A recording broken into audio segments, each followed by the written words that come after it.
5 top things why you should not start a YouTube channel.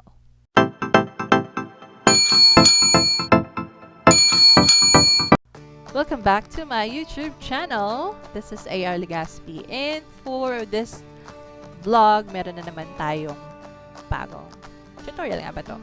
Okay, so ang topic natin for today is about 5 top things why you should not start a YouTube channel. Okay, so I will give 5 things or 5 reasons kung bakit wag kang magsisimula ng YouTube channel. Okay? This is going to be exciting, guys. Okay, so number 1 reason kung bakit you should not start a YouTube channel. Okay. Number 1 reason kung bakit wag kang magsisimula ng YouTube channel kung ayaw mo sa pera. Okay? Kung ayaw mo sa pera, sa money, sa datong, sa kwarta, huwag kang magsisimula ng YouTube channel. Okay. Why? Because pag nagsimula ka ng YouTube channel at pag na-monetize ang iyong YouTube channel, pwede kang kumita ng pera. Yes. Ang iyong mga videos ay pwede mong gawing kwarta yan, guys. Okay? So, kung hindi ka interesado sa pera, sa money, sa datong, sa kwarta, huwag kang magsisimula ng YouTube channel. Okay? That's very simple. Alright? Kasi guys, once na nag-upload tayo at nag-viral ating mga videos or maraming nanood or especially na-monetize or nagkaroon ng mga advertisements ang ating mga videos sa ating YouTube channel, sa ayaw at sa gusto mo, magkakaroon ka ng pera. Mamamonetize yan. At magkakaroon yan ng income, ng revenue. Okay? So, kung ayaw mo yan, don't start a YouTube channel. Second reason number 2, why you should not start a YouTube channel. Okay? So, pangalawang reason kung bakit wag kang magsisimula ng YouTube channel kung ayaw mong ma-boost ang iyong confidence level. Okay? Alright. So, kung ayaw mong ma-boost ang iyong confidence level, don't start a YouTube channel.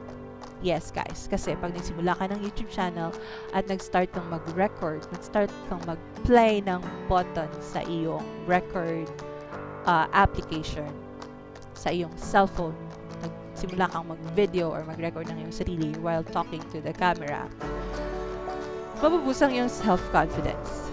Naalala ko, guys, nung nagsisimula ako mag-upload ng videos, kung babalikan ko yung mga videos ko dati, mga unang-unang videos ko pa, ay grabe, sobrang shy type. Oo, sobrang mahiyain ang peg. Pero, yun naman ngayon. Actually, medyo mahiyain pa nga ako ngayon. Parang kulang pa sa confidence level.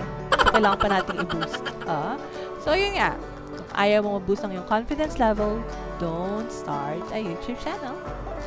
Yeah, kung mahiyain ka dati, once na nag-start ka ng YouTube channel, mawawala yung hiya na yan.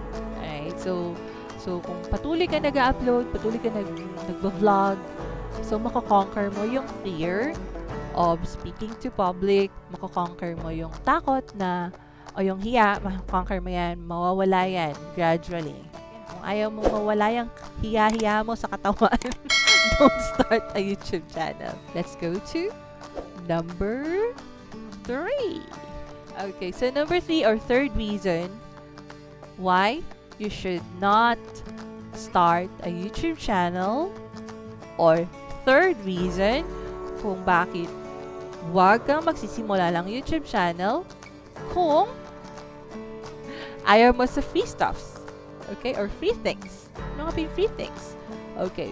Free things. Of course, pag nag-start ka ng YouTube channel, gradually, naging lumaki yung iyong channel, nag-viral lang yung mga videos, marami ka ng subscribers, marami ka ng views.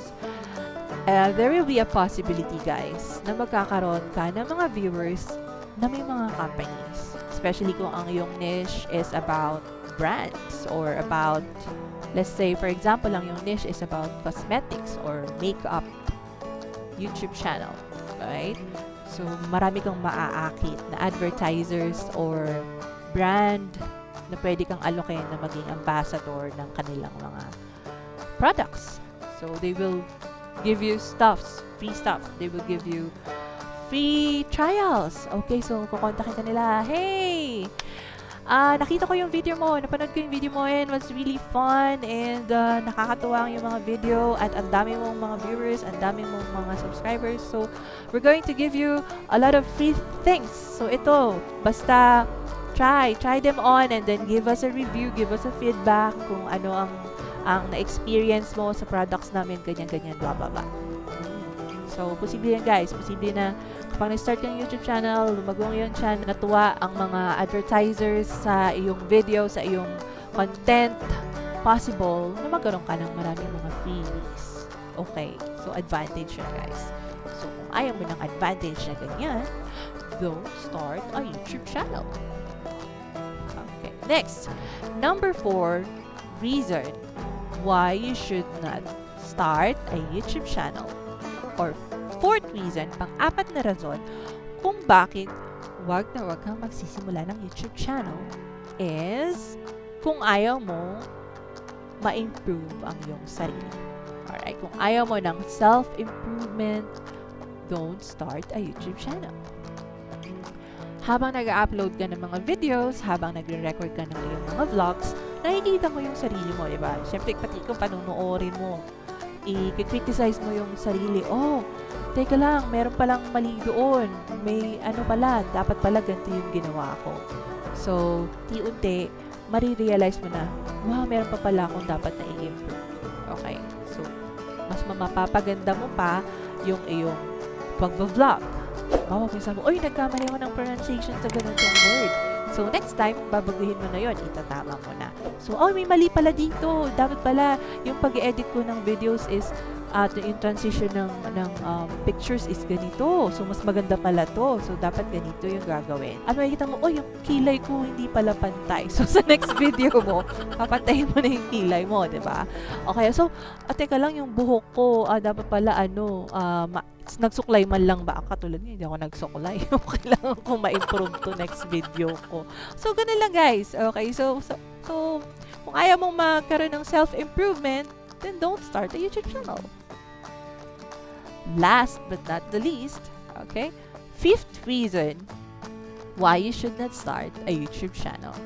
Ikalimang rason kung bakit huwag kang magsisimula ng YouTube channel.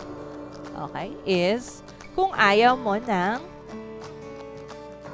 another improvement. Okay, another improvement, okay? Kung ayaw mo ma-improve ang iyong negotiation skills. Alright, negotiation skills. Ano nga ba yan, AR? Balik tayo dun sa free stuffs, alright? Balik tayo dun sa number 3.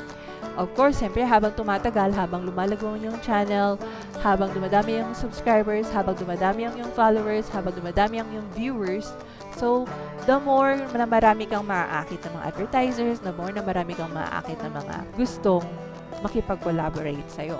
Diyan na papasok yung mga bargaining. Right? So, for example, may mag-i-email sa'yo. Siyempre, doon sa description box, maglalagay ka ng email or ng contact person or may magkukontak sa'yo via the comment box. Meron yan. Possible yan, guys. Mag-chat sila, hey, I saw your video and we would like to offer you this package, blah, blah, blah. And, gusto namin ikaw bigyan ng freebies, but you have to promote us on your YouTube channel. Yeah, you have to advertise our brand, our product, like that. Siyempre, ikaw hindi naman sa lahat ng panahon mag-okay ka sa mga conditions, diba? So, siyempre, dapat ikaw din. So, magbibigay ka na rin ng condition. Hindi lang sa lahat ng bagay, oo ka na oo. Or mag-yes ka lang sa mga gusto nilang mangyari. So, ganun yung improving negotiation skills. Alright? So, syempre, dapat dalawang party yan eh. Party A and Party B. So, dapat you're going to have an agreement. And with that agreement, matututo ka makipag-negotiate sa kanila. So, like, take it or leave it. Matututo ka na mag-inarte. Yun yung term ko doon. Matututo ka na mag-inarte or pumili kung saan mo talaga gusto. Alright? So, yeah. Top 5 why you should not start a YouTube channel. Kung ayaw mo ng pera, ayaw mo ma-boost ang iyong self-confidence, ayaw mo ng free stuffs or free things, ayaw mo ng self-improvement, and ayaw mo ma-improve ang iyong negotiation skills. So, that's my top 5 things why you should not start a YouTube channel. Yeah, that's it guys. So, kayo nang bahala guys kung gusto niyo magsimula ng YouTube channel. Kasi ako yung top 5 ko, yun talaga yung reason ko kung bakit ako nagsimula ng YouTube channel. Yeah, and I'm really enjoying what I'm doing. Hope na kayo din. And yeah, that's it. So, thank you guys. I hope na natuwa kayo sa aking vlog for today. And yeah, kung bago ka pa lang sa aking YouTube channel, please don't hesitate to hit the like, share, and subscribe button. And also comment kung meron ka pang gustong idagdag sa mga reasons ko kung bakit hindi mo kailangan ng YouTube channel. Just comment down below. And yeah, thank you also sa mga subscribers ko. Thank you so much. See you on my next vlog. And magandang buhay sa ating lahat. Goodbye!